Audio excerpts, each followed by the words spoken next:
Dude, who among us could have guessed that running your second and third string quarterback results in poor games? I mean, no Steelers fan can possibly understand that pain at all. So I don't know. That's just so surprising to me that backup quarterbacks aren't as good as longtime starters and MVPs. I mean, I'm shocked by that. But man, you nailed it about the outbreak situation in Tennessee. I mean, the Titans are by far the most affected by COVID so far. Now we have the Patriots. Obviously, Cam tested positive, and so did just today Stephon Gilmore tested positive. So the Patriots are on the brink of possibly having an outbreak in that locker room for that team too. The Raiders, just somebody on the Raiders that they haven't named yet tested positive as well. So now we're at 3 teams with confirmed positive tests, and apparently the Raiders one is the most interesting. I shouldn't really call it interesting. It's, unfortunate and everything, but it is interesting in that tight end Darren Waller had a charity event, and a lot of Raiders were spotted there without masks. So you've got a gathering of people not wearing masks, and now a person on the team is positive. Does that start to spread? Are the Raiders going to be the next outbreak? We know John Gruden has been very maskless on the sidelines, been very, Yeah, brash about it and unapologetic about it, been fined and still doing it. wearing his chin diaper. Thank you, Yeah. South Park, for that. Yeah. Chin diaper. That great Exactly. episode, the coronavirus special for South Park. Exactly, man. So now at this point, you've got 3 teams with confirmed positive tests, and it doesn't look like it's getting any better as the Titans just had more positive tests today. Mm. And there's the Titans Bills game is definitely in jeopardy because apparently the Bills next game is a Thursday night game against the Chiefs. So Wow. if the Titans have to play the Bills on Monday, I mean that's kind of out of the question. You're not playing on Monday and then turning around and playing again on Thursday. That's No, just you can't. You can't. you can't do it. No, So at it's this it's a point, Sunday or a no go because you can't have right. less than 4 days between games. Yeah. At this point, the Titans are absolutely looking at games getting canceled or forfeiting. And I think a Yeah. forfeit is on the table, according to Roger Goodell. The bad thing is for Steelers fans, and I know I'm very on the fence about this because on one hand, I mean, even Ben Roethlisberger said today that they got the Yep. short end of the stick. That was Yep. his quote, short end of the stick, which is very true. They did. But at the same time, it was the NFL's first exposure to COVID affecting a game. They were still figuring out how they were going to handle it. The Titans didn't have an outbreak to the scale that they have now at the time. Mhm. So both things are kind of true. Yes, the Steelers got the short end of the stick, but also, yes, postponing that game was the right call at the time because the way they shuffled the buys and squeezed the game in did make sense at the time. But knowing what we know now, maybe they would go back and forfeit that game because it's seeming more and more like the Titans simply have an outbreak and potentially even broke some protocols. So the NFL is investigating that, looking into that. If they're able to prove that Titans players were positive and still breaking protocol and Yeah. doing things, then absolutely forfeit. And I don't even know if they can go back and forfeit the Steelers game at this point, but that would feel reasonable given that context. Like if you're just Yeah. blatantly disregarding the rules when you know you're COVID positive, I Mhm. mean, come on, man. And This is a very hard situation for sure for everybody, but don't do that. and you're right as well. And Mike Tomlin even mentioned it in the presser yesterday when they asked him, should teams be punished if they're seen as not following protocols and have an outbreak? Tomlin said, yes, of course they should be punished. Absolutely. So if you're stating that the Titans, as opposed to having another bye week now at the end of the season, Yeah. um, that's what the NFL has to weigh now, because you can't push that game back this week. If they can't play this week, it means that they have to make a decision on the Titans. And I think the decision will have to be either forfeit this week's game, and then if this week's game is forfeit, I think the Steelers do have a valid argument to be able to go to the league and say, we should still have our week 8 bye and be given a forfeit, because I don't see how we're the only team paying in this situation if Tennessee is the one that was negligent in their outbreak. Right. And I was reading a Ed Bouchette column on The Athletic, and he had a very interesting idea that if the Titans have to forfeit a draft pick, which apparently is on the table, depending on how this all shakes out, that they could actually be docked a draft pick if Yeah. they were found negligent in their handling, Yep. then the Steelers should then be awarded that draft pick. Like, instead of going back I'd love that. right? I mean, that suggestion sounded off the wall, but the more I thought of it, because like what you said, Yeah. keeping the Steelers bye. Now, I don't see that happening simply because now that's not fair as a benefit to the Steelers. Like, they get 2 byes within the first 8 weeks and are going to be Yeah. super fresh and everything. That's not fair either. That's not really the answer either. At this point, though, a draft pick is a very interesting scenario. Mhm. It keeps them from simply forfeiting the game. You know, maybe they just cancel it and play a 15-game season, the Titans. Yeah. I Yeah. don't know. Like, truly right now, we're in uncharted territory, which we knew was going to happen at some point. Yeah. On the Facebook stream, if you guys are watching on Facebook, my guy Matt Quiggins Yeah. just messaged that they should have figured out a bubble scenario like the NHL and NBA, which is absolutely true. It would have been extremely hard, no doubt, for the NFL, harder than the other leagues, I think, to figure out. But as we saw, NHL worked, NBA worked. MLB really didn't work. There were a lot of outbreaks during the MLB season. They didn't have a bubble. Bad things happen. NFL doesn't have a bubble. Bad things are happening. It's pretty clear that when you can contain people to a given area and monitor that area strictly, you're going to have better results. I mean, it just makes sense. So, yes, Quigs, they should have, but they did not, and here we are. Well, thank you so much, Quigs, too, for throwing up a question for us there on Facebook. And what I need to at least counterpoint to that is state that, of course, it works for basketball. It works for NHL because you're talking about smaller rosters and smaller teams. Mm-hmm. I mean, you're talking about, 12 players on an NBA roster. You're talking about 25 on an NHL roster. Now you're talking about 53 on a NFL roster plus the 14 practice squad members, which you need to practice and rotate in and out because of COVID. So now you're talking about 70 players per team. And that's just the thing that makes it, to me, too difficult to manage in a bubble situation. You just have too many moving parts. Right. Also, just housing that many people in one spot is very difficult. And also, it's really easy to play on the same court for night after night after night for hockey. You can Zamboni the surface, resurface it every period, and it's clean. It's same thing with NBA. You're not really having much issue if you keep playing on that same court. You're not rubbing and killing court. But with grass, if you're trying to have 32 teams play on the same 3 to 5 fields, those fields are going to be destroyed, absolutely destroyed, and then it's going to be it would just be a terrible product unless you're just playing on turf, and then we're going to have knees destroyed. So that's something that they're trying to pull out of too. So, though I will state, though, Quigs, I've been thinking about this a bit, and I do think that they do have to consider going to a bubble situation when they hit the playoffs, because now you're talking about 32 teams. You're paring it back down to 14 teams. That's more manageable. That can be something that can be done because then each week you're paring down more and more teams to make it more manageable to get through the playoffs. So I honestly think that could be an option. Less games, less teams hitting the playoffs. Yeah, a bubble would probably be ideal, especially if there's no vaccine. Yeah, that's a really interesting idea too. I definitely like that, would be in favor of that if they can figure that out. Way more manageable, like you said. So that makes sense. And also, I think the nature of football is just so not only more people, but more people close together. There's it's the least socially distant sport. You've got literally tackles every play of piles of guys, breathing on each other, probably spitting on each other a little bit, not intentionally, but just spittle happening. Close, you're gonna. I mean, it's gonna happen, and literally huddles on every play where I don't think they stay 6 feet apart in the huddles. So it's a tough situation, which we knew coming in. We knew this was going to be a weird season. It happened a little sooner than I expected, to be honest with you, as far as multiple teams having positive tests and everything. But the NFL has a very real challenge ahead, and I, for one, am super interested to see how they handle it.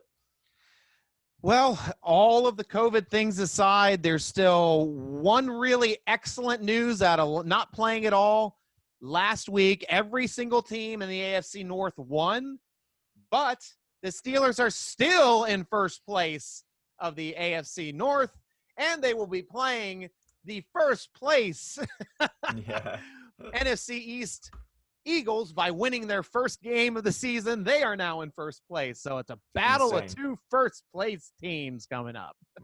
Kind of. Yeah. Right? It's I mean, kind of weird. it's very strange that a 1-2-1 team is first place in its division, but such is the state of the NFC East. So, Yeah. and the Steelers already obviously got a taste of NFC East action when they beat the Giants to open the season. Yep. So you kind of get a feel for how that division plays and what the competition is. The Giants, not going to lie, they don't look good by any means. They haven't scored a touchdown in the past 2 games, which is not a good sign, but Yep. they're looking like they're not going to just be a bottom of the barrel team in that division, that every team is just kind of the same right now. Dallas's offense is amazing, but their defense is equally incompetent as their offense is competent. So they're a mess. The Eagles are a mess. The Washington football team's a mess, as everybody knew. They're rebuilding and everything. Yeah. So it's going to be a fun time. So the Steelers now get, with the Eagles, to another bottom 5 offensive line. The Giants allow 3.5 sacks a game. The Eagles allow 3.5 sacks a game. The Texans allow 4 sacks a game. Now, within those numbers, you also have to factor in the fact that they've played the Steelers, so the Steelers inflated those numbers a little bit for them. But at the same time, these are clearly 3 of the worst offensive lines in football that the Steelers get to face in the first 4 games. So that's got to excite them. And if you guys have watched any Eagles games, and I'll admit I haven't watched full games, but I've watched plenty of highlights, recaps, and things. Yeah. That offensive line is a problem. And It's Carson, a mess. Carson Wentz is going to have a bad time. Isn't that like every single player now on their starting offensive line is a different starter than when their season started? Yeah. Or projected start. Yeah. They've shuffled. I think I read they shuffled. The offensive line hasn't been consistent in any game this season. It's been a different combination in every game. So, I mean, there's no cohesion. There's no chemistry. And there's not that much talent there to begin with, thanks to some injuries and everything affecting them early on. So they've got a beat up and shuffling offensive line, man. Carson Wentz has been bad this year, like 4 touchdowns, 7 interceptions, I think. Definitely more picks than touchdowns. He's been terrible, but at the same time, as Steelers fans know, when that offensive line breaks down, if you've got these guys in your face, no quarterback is good in that situation. None of them. Tom Brady is terrible. Everybody knows you beat Tom Brady with a strong pass rush like the Giants have in the Super Bowl when they shut down that 18-0 team. That's how they got it done. Yep. No quarterback is good on his back, and that's where Carson Wentz has been way too much this year. So he now gets to face the Steelers, who have arguably the best pass rush in the NFL. Jeez. If Miles Sanders can't get going early and establish the running game for them, they're going to have a terrible, terrible time on offense. And I know it's going to be tougher as well on defense, because Tomlin even mentioned in his press report, Zach Ertz, he's going to be a guy that they really have to keep an eye on. I know their wide receivers aren't as talented on the Philadelphia Eagles team, but it seems like their passing game starts and finishes through the middle seam with Zach Ertz, their possession receiver. Yeah, Devin Bush is going to have himself a handful with Zach Ertz. I mean, we saw him struggle a little bit against Noah Fant. Did pretty good against Evan Ingram, and the Texans obviously don't have a superstar tight end of note, so they don't really apply. But so far, he's kind of 50-50 on improving against the tight end. So Zach Ertz is absolutely a Pro Bowl caliber, all-pro tight end. Everybody knows that. He's their best receiver by far. It's a huge task for him and the rest of the team for sure in containing him. But like you said, the receivers are still banged up. Both Deshaun Jackson and Alshon Jeffrey probably not going to play again. I think I read they're still questionable. So even if they're there, we don't know exactly how full health they're going to be. And even if they are full health, it's not like Alshon Jeffrey and Deshaun Jackson are Julio Jones and Calvin Ridley. It's not really a super dynamic duo. Deshaun Jackson can always blow the top off a defense, of course, but that's about all he has to offer at this stage in his career. So the Eagles are beat up. The offense is not great. Their defense is actually pretty ferocious, though. The defense looks all right. They got a familiar face with Javon Hargrave over there. Steelers fans know what he's capable of. Their defense has actually looked okay and pretty much won them the game against San Francisco last week, but facing a backup quarterback. So is that game a little different if Jimmy G's playing? I don't know, but I know that Ben Roethlisberger is better than Jimmy G anyway. So, and as we talk about on this show a million times, the Steelers' offensive weapons this year are just insane. And once they get more chemistry, get in more of a rhythm as the season goes, they should just get scarier.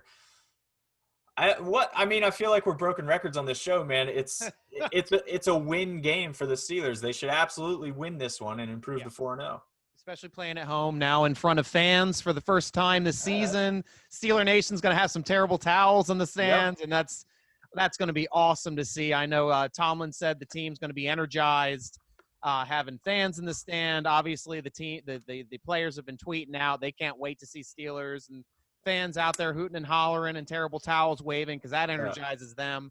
So we'll have to see if Renegade gets played. But I hope not. Keep it. But no. I always got to rub that in your face there, Hunter. But one interest, I mean, it's just the broken record that you're attesting to as well is coming down to the point is, as Steeler fans, we've got to recognize that we've got a really diverse offense that is really tough to match up against.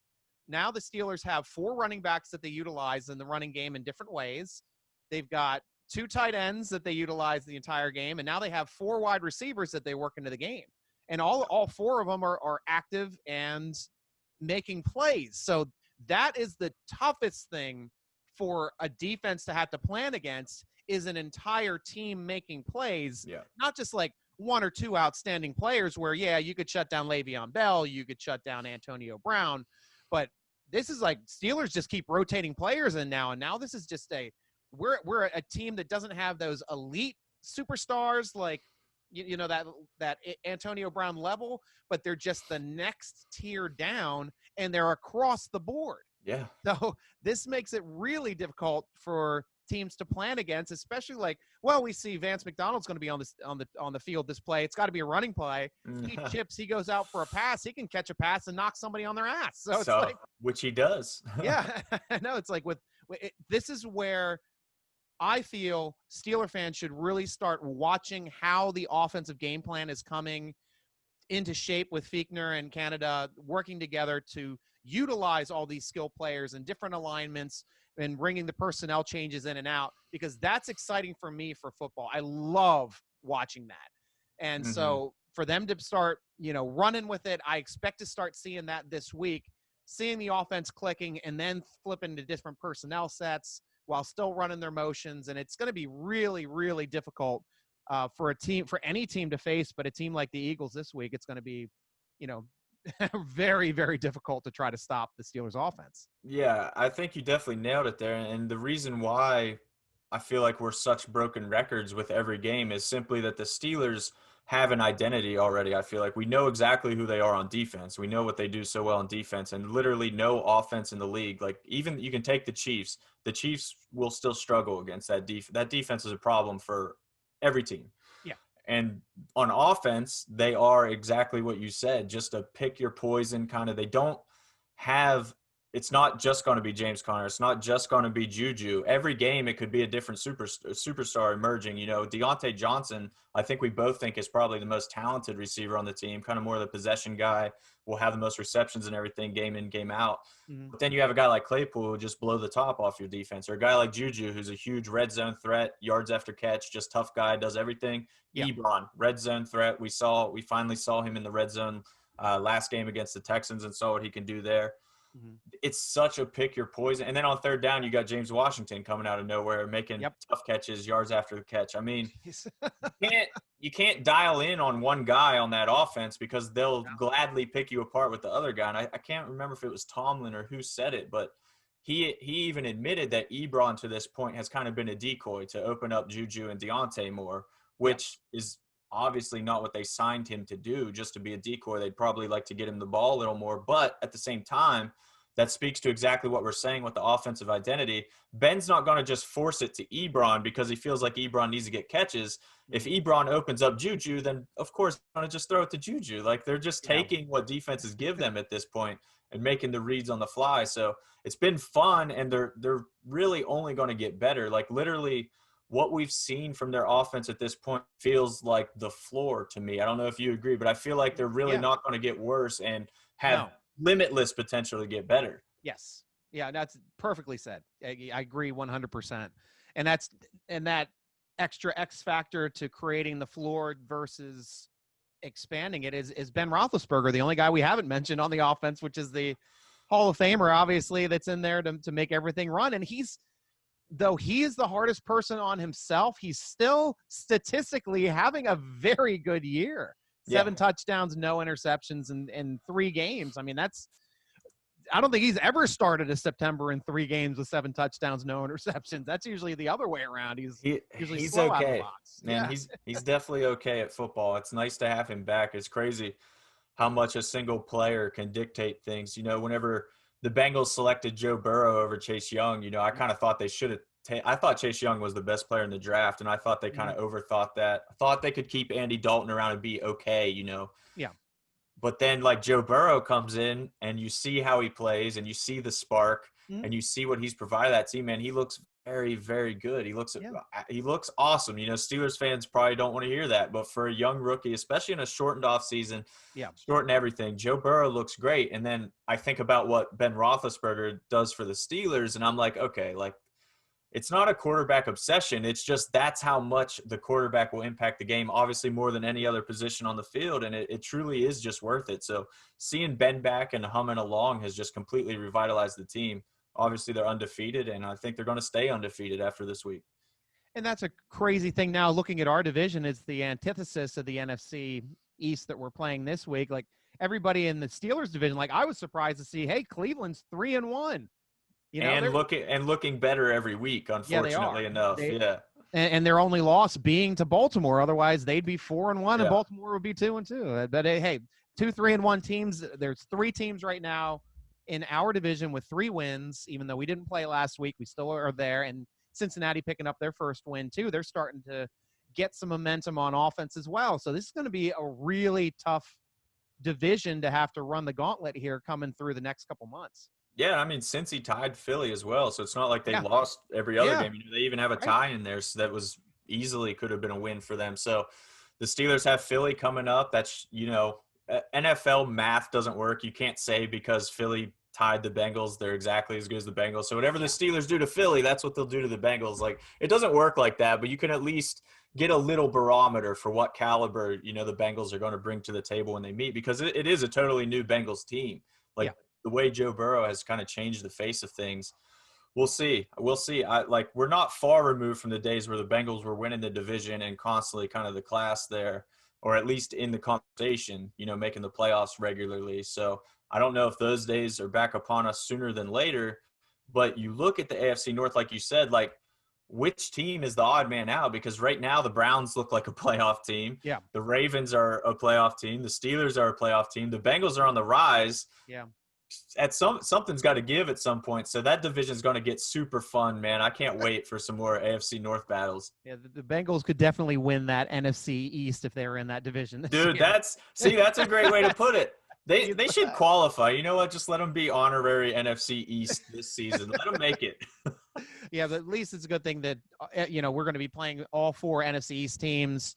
Should be at least 3 wins, hopefully 4 for the Steelers this season. So we'll have to see how they shake down if these teams don't start, performing better moving down the road. Taking back to the press conference, I at least want to touch base and let everybody know about the injury situations, what's going on. I know I touched base with the promo video yesterday, but in case you haven't heard, Deontay Johnson is the best news. He's cleared concussion protocol. He's a full go this week. I don't know if they're going to hold him out of practice today with his toe. They didn't say it was turf toe yet. I assume it's turf toe. But he was held out the previous 2 first days of practice because of that toe injury. So we'll see if he gets held out again. If not, if he's full bore, it's a really good sign to say that that toe is even healed up. So as far as for anything for this past bye week, the biggest person that this thing helped out was Deontay Johnson, and he is the motor of that offense with all the targets, with 25 targets now in the season.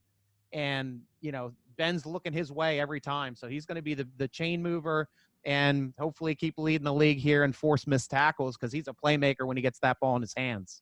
Yeah, man. I mean, I just selfishly want to see Deontay Johnson out there more. Like we've said, if you guys listen to the show week after week, he's one of my favorite guys to watch on the team in the NFL in general. He's absolutely electric with the ball in his hands, and he's just getting better. Like, we definitely have not seen his best. And that's why selfishly, I just want to keep seeing him out there, keep seeing him develop, because Yeah. I'm intrigued by his ceiling, man. Like, the AB comparisons happen all the time. And it's Yeah. ridiculous to Yeah. say any receiver, and literally any receiver, will be as good as AB. That's crazy to say. It is. But I see a lot of the traits, and like I Yeah. see the Yeah. path where he could at least sniff that level. Like, it's there for sure. So I want to see him keep playing and seeing what he can do, man. Yeah, And me too. Yeah. Matt, we just got another comment on Facebook. Matt Langston says the Cats will fall. Burrow's good, but not Brown's good. Yeah, I mean, just to be clear, I was not suggesting that the Bengals are making the playoffs or going to be there yet, but No. like I think Matt even said, he'll get there. I do think he'll get there, and that's kind of the thing, because Lamar Jackson's not going anywhere. Baker, say what you will about Baker, he has his moments. Like, when he flashes his upside, it's there, and that Browns team is pretty dangerous. If Burrow gets there, then like I said, something's got to give, man. That all four teams can't just be 12-4. So one of them is going to have to establish itself as clearly among the best. And I think, at least this year, I think it'll be the Steelers, but it's where it goes. Yeah, and poor Steelers being the only team in the AFC North without a Heisman quarterback. I don't know how they'll survive, but they'll figure out a way. And They'll find a guy. yeah, so touching base back on these injuries, Derek Watt, a little bit of insight into his hamstring injury. Evidently, has been running some on the sideline, so that's good news, especially since we were told it was a grade 2 hamstring. And if it was a grade 2 hamstring, there's no way he'd be running 2 weeks after the injury. Right. So I'm thinking this might have just been a grade 1. So there may be a possibility of him returning this week. Outside shot. I'm still not 100% in. We'll have to see how the practices go. Marcus Allen was the other one who got plantar fasciitis. He's got a foot injury, and he was mentioned that he's running in the pool. If he's running in the pool, he's not on land yet. He's not going to play this week. So I'll project that he's going to be out pretty early in this week, just from Tomlin's words. Tomlin said we had a productive bye week, a good preparation for the Titans. They prepared for the Titans, so the entire time they didn't really have a bye week. So the entire time they were preparing to play the Titans, but they're all set up for when they play them later. And it says it was also an opportunity to pause and take global perspective on competition, and equally important to get minor bumps and bruises taken care of and refocus. So, and a nice way to kind of, set the mind back and take a step back, take a breath, start moving forward, because it seemed like the Steelers are on a roll, but they're improving each week. I'm hoping this extra week off gives them a little bit more to move forward. Absolutely. And one thing to keep in mind, too, with the Titans specifically, I think, like you said, they now have an extra week of film study on them, which is obviously going to be helpful. But the Titans could theoretically be healthier, too, when a receiver wasn't going to play against the Steelers in week 4. But now, obviously, he should be back by then unless he re-aggravates his injury or something. That kind of sucks, too. Like, we talk about the short end of the stick. It just didn't fall in the Steelers' favor. But as Tomlin, says repeatedly, they don't control those things or concern themselves with those things, so that they can't.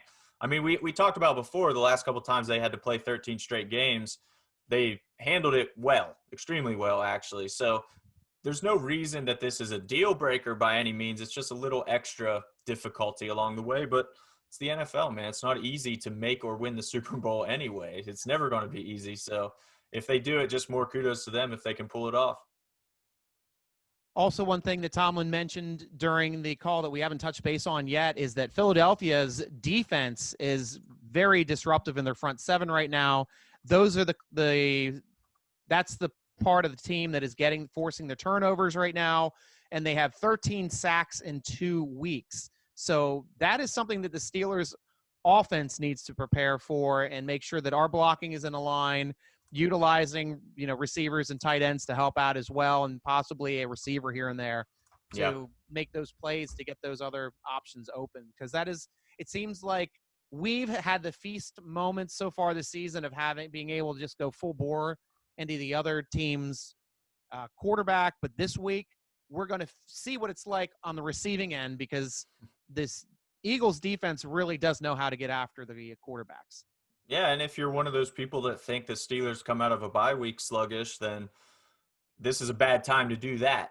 That's not how you want to start out against a team like that. You don't want to let the Eagles get confidence early and put Ben on his back early and kind of shift the momentum right away in that way. So not a good time to come out flat and start slow, but I don't even know. I don't know if the data bears that out regardless. I don't know if that's a real thing or if that's just something that people think the Steelers do, kind of like how they always lose to bad teams. Well, Um, you say that we might come out slow, but across Tomlin's career, he has a very good record after a bye week. yeah, So yeah. it's not like we're getting, but we do seem sluggish after break, That, coming yeah, in, that's what I'm saying. It's like coming in after buys. So totally anecdotal. I think it's just yeah, it's Yinzer. I think it's just Yinzer Steelers fans expecting them to be perfect 100% of the time, and then when they're not, it's like rah, rabble, bye week, bah. yeah. This fits my narrative. Exactly, exactly. And but one aspect that Tomlin was also asked is, what about no huddle? Can you utilize it to stop Oh, and slow down the pass rush? And he I hope says, so. yes, you can use the no huddle to minimize an attacking defense if you do it effectively Hmm. or efficiently, he says. So it's being smart, picking the right spots to utilize that no huddle. And obviously, we've got one of the best no huddle quarterbacks in the league. So Absolutely, dude. I I'm yeah, such a huge, as you know, I'm a huge advocate of more no huddle for the Steelers because Ben Roethlisberger, like you said, is the master at it. He's so you can just see. I mean, if you just watch the games, you just see a totally different offense when he gets to run no huddle and really get things humming. I think week 1 he led a really nice 2-minute drive against the Giants, and that's like what totally shifted the offense in general. Offense was super sluggish up to that point, and then Ben came out and kind of one of his masterful vintage Ben 2-minute no huddle drills. So yeah. I want more no huddle. I would love them to open the game in no huddle. First drive of the game, let them go no huddle, just open things up, get a feel for everything. Keep the Eagles on their heels a little bit. Don't let them settle in and just unleash that pass rush. So Mm. that would be my wish Yeah. to Coach Fickner. If I could write him a note, that would be, if I could rub a genie lamp and get a wish for this week, that's what I would love to see. I doubt we actually see it, but maybe we do get to see more no huddle. I think it's interesting because Tomlin, whenever like an idea is totally out there and not going to happen, not something he loves, he will shut the question down. Like we've heard him do that so many times where he'll deflect. He never in an angry or mean way, but he'll totally give it nothing, give it no credibility. He gave that one some credibility, when he expanded upon it and said how it can work and explained why it may work and why they may need to do it. That to me says that they are actually thinking about it. So that's really good to hear in his response. I'm no Mike Tomlin psychologist or analyst, but I'm just saying when I hear that answer, that's what I hear from him from studying him for the past couple of years and talking to him throughout last year. So that's what I hear there, which is a very good sign. Great. And now it's time on the show for our favorite section, questions from Steeler Nation. This is when we take your questions on SteelerNation.com from the football forum. Just hop on up, sign up for a free account, and you too can ask questions to us during these podcasts. Unfortunately, we got a lot of help this week because we didn't have another game to talk about. So coming from Hoot, he's one of our favorites, asking us a question. He says this draft class has a chance to be pretty darn solid. Claypool, McFarland, Dotson, and Highsmith have all come out and excelled in their limited roles with no OTAs, mini camps, or actual preseason. How do you see this class, and how are they unfolding? And then what is the next step for these young talents? I'll start off quickly here I'll take the offensive guys here. I know Claypool, he's kind of like been the high bar. I mean, this is what we expect to see out of the level from a first round draft choice, and we got him in the second round. He was ready to play day one. The guy plays so much special teams that, like, we knew we drafted him for special teams. He plays essentially every coverage unit and some of the blocking units now. And now he's out there making plays on the first 5, I think, targets that he had. He caught all 5 balls in the first 2 games. And he's just making plays with limited times, and now they're just ramping that up. Same thing. McFarland finally got in for the first time last game, looking good. And then Dotson had a perfect game and the highest-rated guard, his only game that he's played. So Crazy. That's big coming off of there. And what do you see as well, too, Hunter? Yeah, I mean, everything you see on offense, I see as well. I think McFarland, I think all their ceilings are still way out in the distance, which is exciting for Steelers fans. Dotson is ready to play, man. He proved that, but he's just a victim of playing behind one of the best right guards in the NFL. Like, you're not just going to replace David DeCastro. You know, if the Steelers' right guard was Joe Schmo, then maybe they say, hey, you know what, Dotson actually earned that starting role. But you're not going to pass David DeCastro on the depth chart as a rookie. So through no fault of his own, he's being held back a little this year. And I'm definitely excited to see where he's going to go from here. He's going to be a piece, man. Like, I mean, we said it before the season started. He might be the best pick in that entire draft class, which we thought was still a strong draft class. So we love Dotson, obviously, on this show. I see great things for him. Claypool, McFarland, I feel exactly the way you feel about them. Crazy upside. Claypool was, kind of the Steelers' first-round pick. They didn't have a first-round pick. He's their first pick of the draft. And I think easily first-round talent. I mean, he's already flashed. What's crazy is that he's already flashed the upside, which Steelers rookie receivers do not have a strong track record. No, yeah, you're right. I mean, they can be productive, but they usually don't flash like that. So. Right. Like JuJu and Deontay, honestly, maybe newer fans to the team don't see this trend as much because JuJu and Deontay definitely broke the mold as far as how productive they were as rookies. That was super uncommon. Santonio Holmes, up to that point, had the best rookie season for a Steelers receiver, and it wasn't super noteworthy. It was like 600 yards ish, just steady but not exceptional like JuJu and Deontay, then flashed more. Yeah. Claypool is already showing, big flash, big play potential. So we'll see where he can go from here, man. It's super exciting on him. McFarland, I feel the same. You already saw his speed and shiftiness last week.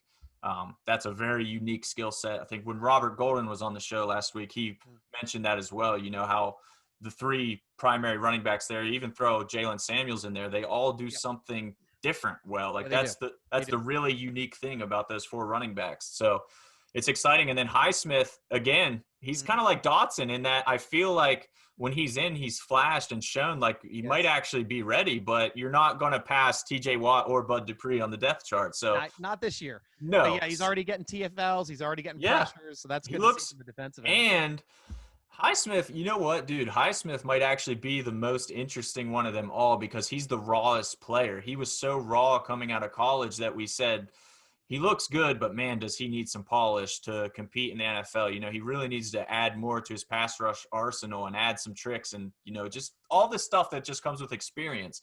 But then he gets in the game and you're like, oh, crap, is he like – he's already kind of there, like he's doing the thing already. So he's exciting to watch because when you see him, you're like, man, wait, if he's raw, then where is the ceiling? Because he doesn't look that raw to me. So Highsmith is going to be a problem. Raw pass rusher sounds a lot like TJ Watt when he drafted, dropping all the way down to the 25th pick in the first round. Hey, man, that was a gift. Thank you. Yeah. I know, that's great. So, but also the other defensive players, I know that Carlos Davis, the defensive lineman, hasn't been active for a game yet. He may be active this week. I'm projecting him as a possible active player this week, just for the special teams that we may need to come on in and help out with not having Marcus Allen and possibly Derek Watt as well. Yeah. The other one being Brooks, who ended up not making the roster, but he is on the practice squad. He was the only person that really didn't develop as quickly. And with Marcus Allen kind of changing from that safety role into that money backer role with the inside linebackers, it kind of took the position that we kind of drafted Brooks for. Sure. So give him a year to get seasoned, and we'll see how Brooks turns out next year. But I loved his pop. I watched him play at Maryland. He was all over the field, and he was a heavy hitter. So I think, once he gets out, I mean, he hits hard. Like we loved Clark every time Ryan Clark would come up and make those pops. That was the type of player he was for Maryland. Dude, I mean, overall though, that's a hell of a draft class even already. If these guys get to where they can go, it's going to be one of the best Steelers draft classes ever, which is crazy to say. I mean, you're never topping the old school 70s draft classes that produce, 3 Hall of Famers in a single draft, 3 or 4 Hall of Famers. So you're not going to top that.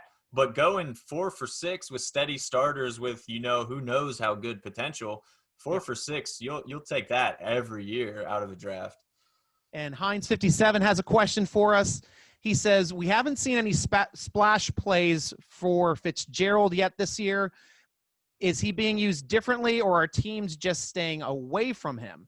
And honestly, I was also one of the people that just said, he's just disappearing in games until Alex Carrozza was able to do some breakdown over at Steeler Depot, and he showed how they're utilizing Fitzpatrick this year, and they're moving him all over the place. Yeah. And that is what looks like is starting to really affect offenses. Isn't the plays that Fitzgerald is actually making yet, but by moving him around, other people are moving to other spots and being in the right position to make these plays once the offense runs a play. So he's being very disruptive pre-snap. He's going to make plays. I mean, the guy just has talent out the wazoo, and he is going to make plays. It's a matter of time before he gets his first pick six.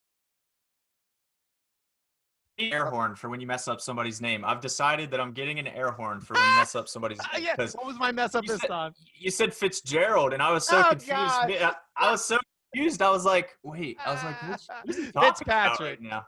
Obviously. Not my favorite receiver that never played for the Steelers.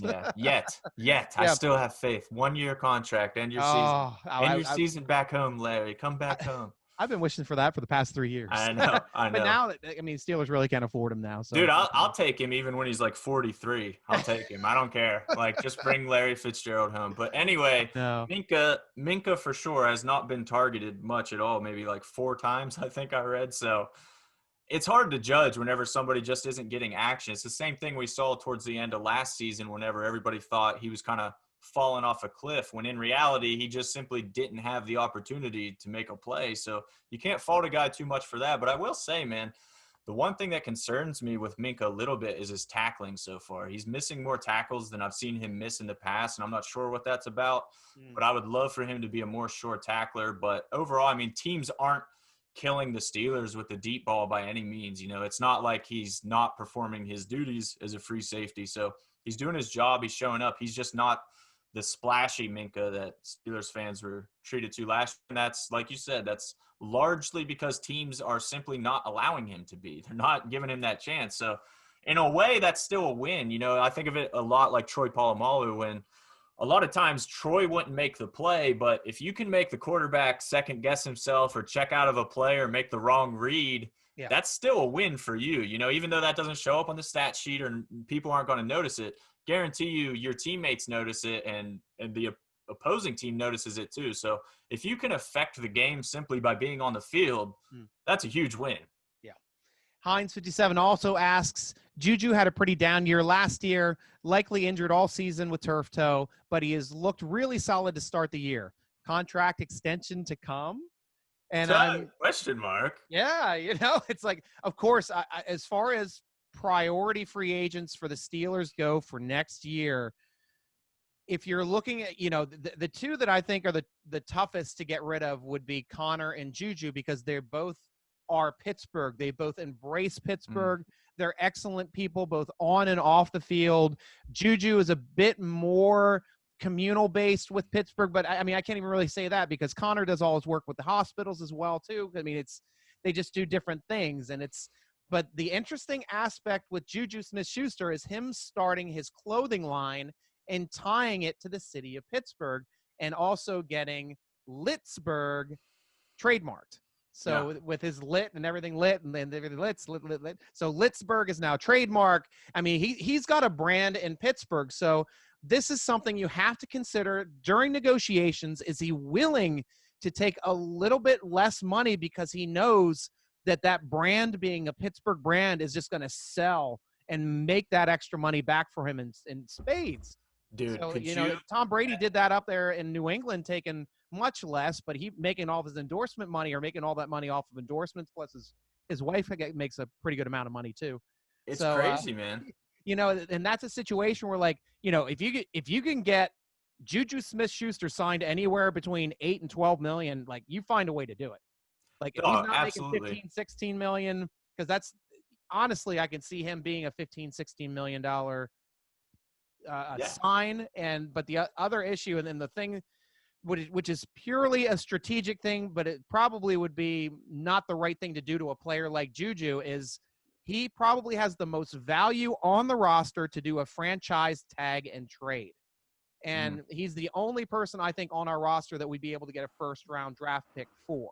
I'd hate to do it as a Steeler fan, but strictly strategic, that would be the only way that I think the Steelers would be able to get a first-rounder for a player. I mean, a lot of what you said about JuJu, I definitely think is true. And even though the Steelers have such depth at receiver, that's a guy that I look at like, probably could technically afford to lose him and be okay at the position. Like they still have That's enough talent that's a good there. point. That's a good point. But Yeah. but what makes them so interesting, which as we've talked about their offense today and in every episode this season, is the bevy of options. Like when you take one away, that just makes the offense a little less dynamic. Like you're probably not replacing him with a JuJu caliber player. Like JuJu is obviously very good.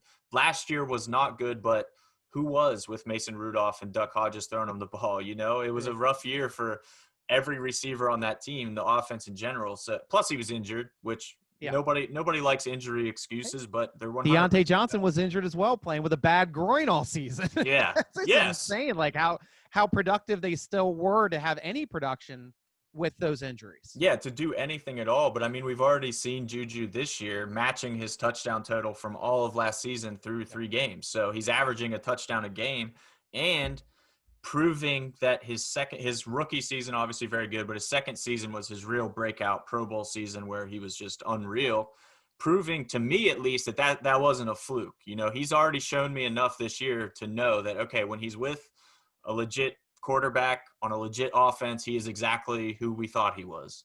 Dennis Green, go full Dennis Green on you. But he is like he looks like the JuJu that you expect, the Pro Bowl level receiver. He's not putting up eye-popping numbers, but it's because the ball is getting spread around so much and there are so many options to feed. Like we said, they're taking smart plays, playing it safe for the most part. So JuJu isn't getting the volume that he saw in the past, but when he gets it, he's shown me everything I need to know. Like every Steelers fan should definitely want JuJu to stay in Pittsburgh. He makes them a better team, a better offense. I personally think he's very fun, engaging. I love his brand and everything he does. I was just in Giant Eagle Market District in Robinson yesterday, and they have a huge display of his Jumpin' JuJu cereal. I was like, this is great. Like he's just fun. Like when you can get a breakfast cereal with a Steeler on it, I'm all in. So I love everything he brings, man. And if you can get him on the cheap, if he takes a pay cut, how good would it be? I love that you said that. Yeah. If JuJu takes a pay cut to stay in Pittsburgh, he will shut up every critic he ever got. How can you criticize a guy and call him, a diva and he's only in it for his money? He cares more about his brand than the team. Like these are what people say about JuJu. JuJu haters say. If he would take a pay cut and stay in Pittsburgh, they got no more ammo. You're done. You can't trash on JuJu anymore. And we have another question here from San Diego Steeler. He's pissed that we had no game this week. As things are starting to roll, I'm concerned what a week off will do. How about you? Maybe if we were facing the Ravens or something this week or a tougher team, I'd have more concerns. But being at home, playing against the Eagles, I'm not as concerned this week. I think the Steelers are already building. I think they're still going to improve. And I think it's going to be a test more, I think, on their offensive line defending their pass rushers than them being able to perform and win a game.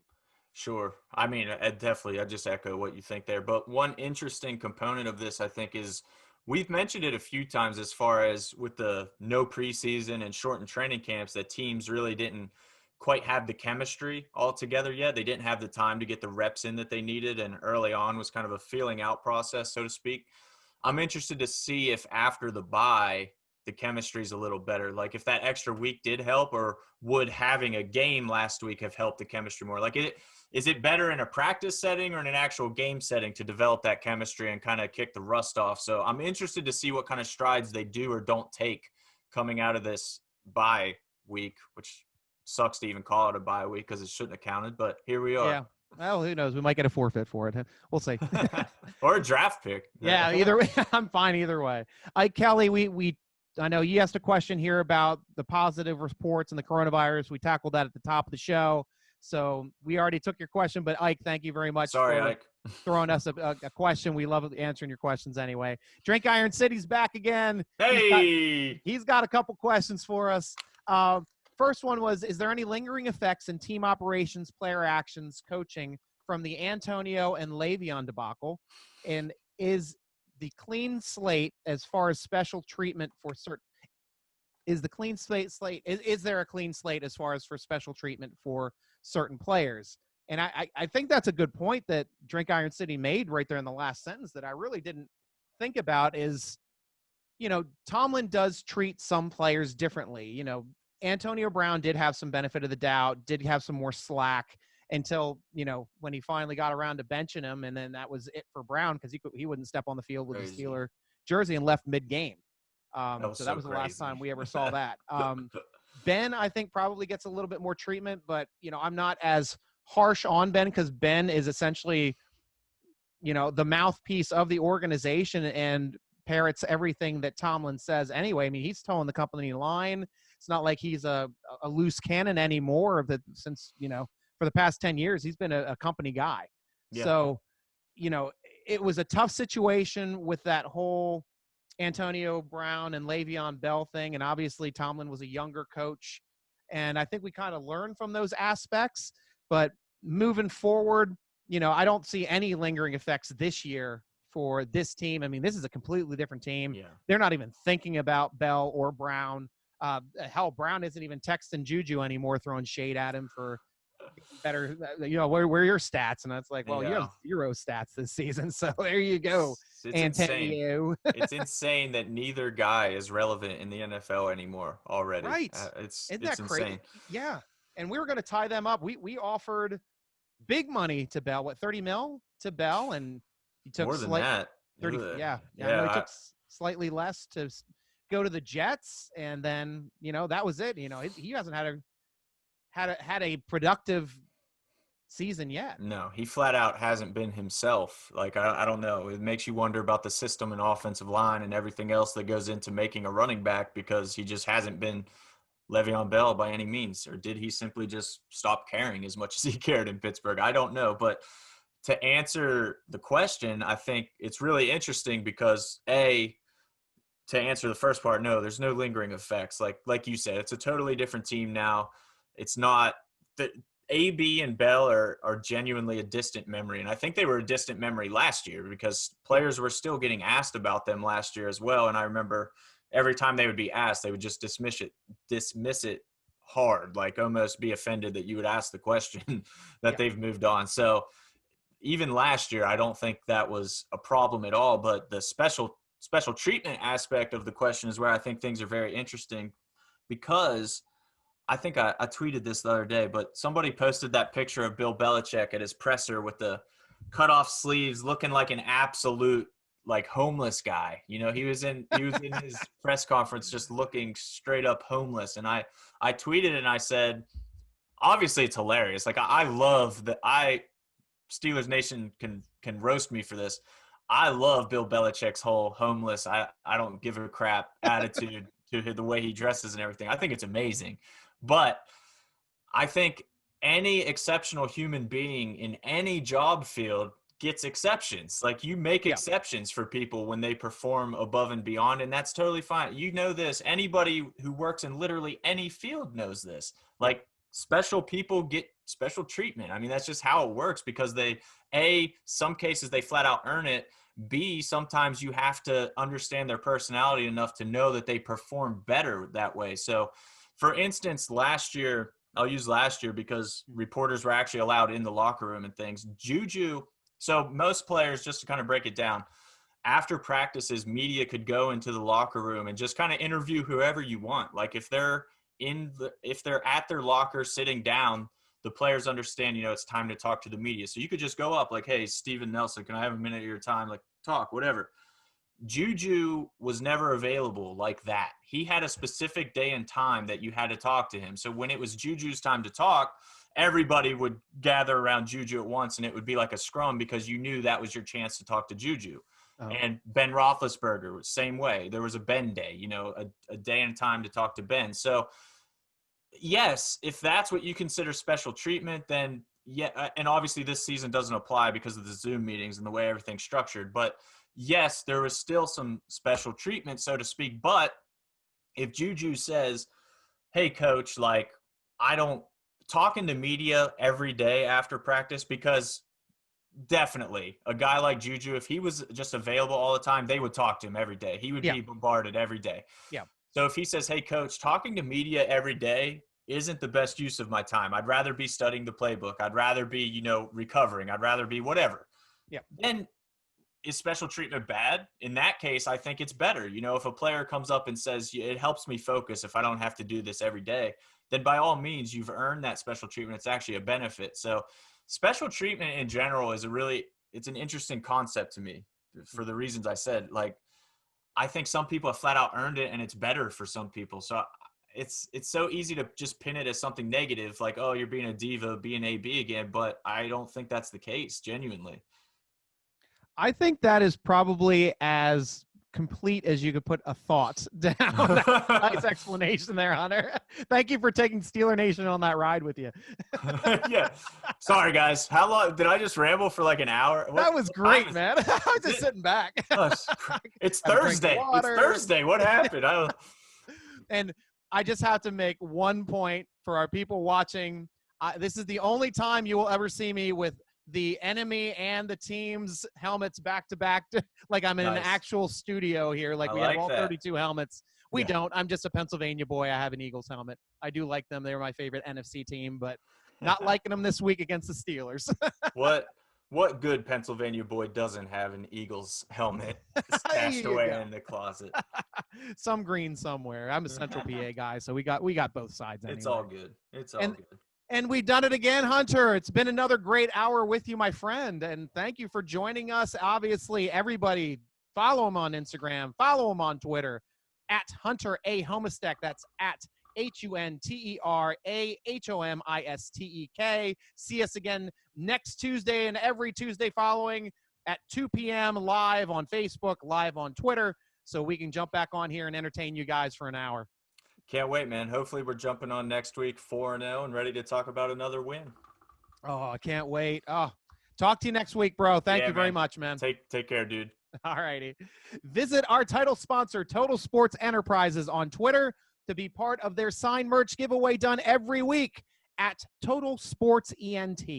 You too can get great, unique gifts on SteelerNation.com gear page, like this awesome shirt that I'm wearing now, the Steeler six-pack one. So go on over to SteelerNation.com, click on the gear page. They've got awesome shirts that you can buy and show your Steeler Nation pride during our now possible tailgates for the 5,000 fans coming this week. So here we go, Steeler Nation. SteelerNation.com is the best site for fast, unique Steelers content on the internet. Click the podcast button to listen to one of our many interviews, or click the forum button for the best football discussion on the internet. Subscribe to Steeler Nation YouTube channel to be the first to know about our live vidcasts and video uploads. Tweet us at Steeler Nation, Instagram us at SteelerNation.com, follow the Steeler Nation podcast on Twitter at _SN podcast, or Instagram now at Steeler Nation podcast. And you can, of course, follow your lovely host, G.Stryker, at SN Striker, Striker spelled with a Y, on both Twitter and Instagram. Thank you for joining us again for your SteelerNation.com podcast, sponsored by Total Sports Enterprises. I'm your host, G.Stryker, with Hunter Homistek, rooting along with you as always. Go Steelers!